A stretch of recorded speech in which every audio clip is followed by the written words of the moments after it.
My sister and I moved from Graaff-Reinet to Cape Town over the weekend.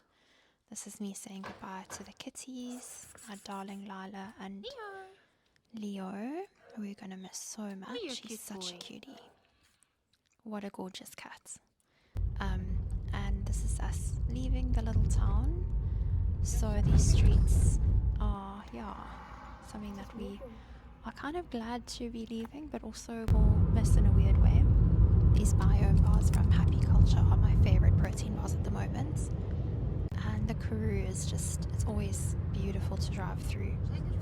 The road was very long, so it's about an 8 to 9 hour drive. We did go on the N1. We usually actually take Route 62 because that's my favorite. Erin drove and I was passenger princess for the entire way, which is the way that I prefer. And then as we got closer and closer to Cape Town, the weather started to change. It became very rainy and very cold very quickly, and we actually had to use the aircon to try and keep the windows from misting up, and so I was absolutely freezing cold by the time we arrived.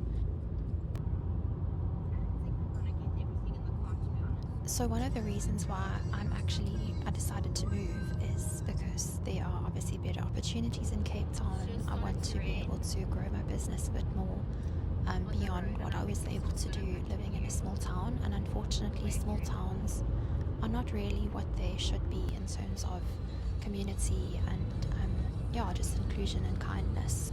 We had to stop for a coffee. We needed some caffeine, but these were unfortunately really cold. And I don't really understand why, because we watched them being made, so maybe it was just super cold.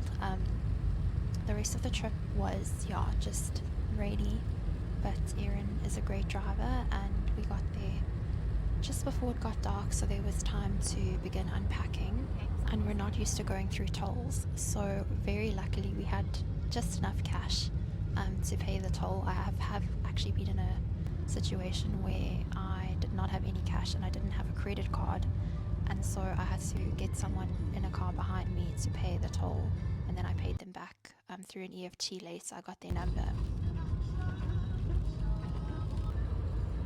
Once we got into Cape Town, we had already decided what we were going to have for dinner, and we decided on Butler's Pizza, which is the absolute yummiest takeaway pizza I've ever had, and I'm so thrilled to be able to get Butler's now, and this is the pizza.